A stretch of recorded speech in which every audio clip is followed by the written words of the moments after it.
कृष्ण भगवान की जय।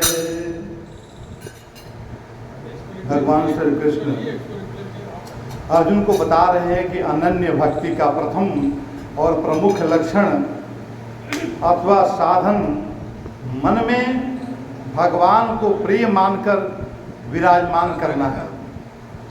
ये अनन्य भक्ति है। इसका प्रमुख लक्षण यही माना गया है कि साधन मन में भगवान को प्रिय मानकर विराजमान करना है। मन में प्रभु के विराजमान होने पर मनुष्य सुखपूर्वक संसार सागर को पार कर लेता है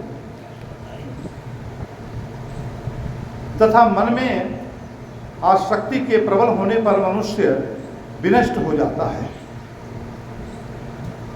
पशु योनि केवल भोग योनि है। यहाँ पर आया जितने पशु योनि है वो भोग योनि है। और इस तरह से जो पशुवत व्यवहार से परिपूर्ण व्यक्ति मनुष्य भी है तो वो भी जो है पशु योनि में ही गिने जाएंगे, जो तमोगुण से बिल्कुल ग्रसित हैं। उनके जीवन में कोई कर्म है नहीं, वो दूसरे के कर्म पर आश्रित हैं। जैसे पशु जो है दूसरे कर्म पर आश्रित होता है, जीवन यात्रा करता है, उसी तरह से जो तमोगुण से ग्रसित व्यक्ति होते हैं, जो राक्षसी प्रवृत्ति या ये तो वो जो है पशुवत जिंदगी है, तो उनको ही बोलते हैं। यहाँ पर कहते हैं कि मनुष्य योनि कर्म योनि है और बाकी जो फल भोगने के लिए योनि जो है वो पशु योनि है। तो मानव देह भोग यंत्र नहीं होता, योग का साधन होता है। मानव केवल भोग योनि नहीं है, वो जो है उससे हम योग का साधन प्राप्त कर पाते हैं। मन में भगवान का विराजमान करके ही मनुष्य भगवान की भक्ति और सच्चा भगवत भजन कर सकता है। अनेक लोग दिन रात पूजा पाठ करने का दंभ करते हैं,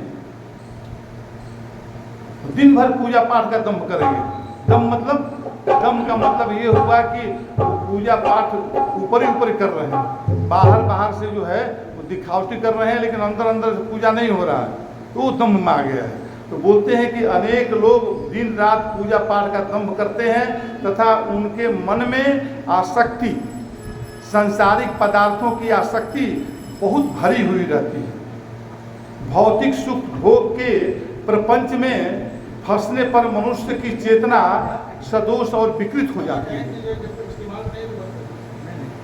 चेतना के उधरगामिनी होने पर भी जीवन में अगर चेतना के उधरगामिनी का मतलब हुआ कि वो जो है अनासक्त भाव से परिपूर्ण हो गया, जिसमें कि उसका निष्काम फल की निष्कामता में उसका प्रवेश हो गया, चित्त शुद्धि होने लगी, तो उसको बोलते हैं चेतना के उधरगामिनी होने पर ही जीवन में क्या होता है कि सत्यम शिवम सुंदरम का समावेश संभव होता है।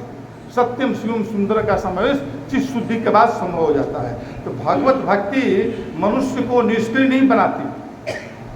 कोई सोचता है कि भगवत भक्ति कर रहा है तो निष्क्रिय हो गया, कोई क्रिया नहीं करता है, कोई ऐसा धन उपार्जन की बातें नहीं सोचता है, करता है। तो यहाँ पर बता रहे हैं कि भगवत भक्ति भगवान की निष्क्रिय नहीं बनाती, बल्कि कर्म रूप पुष्पों का समर्पण करके करने की प्रेरणा देती है।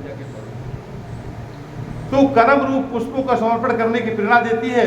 आगे बताते हैं कि वह समस्त कर्म प्रभु भगवान की प्रसन्नता के लिए करता है। वह स्वार्थ अथवा भय से प्रेरित होकर मनुष्यों के समक्ष दीन भाव से नमन नहीं करता, बल्कि सब में भगवान का दर्शन करके सबको नमस्कार करता है। आगे बता रहे हैं।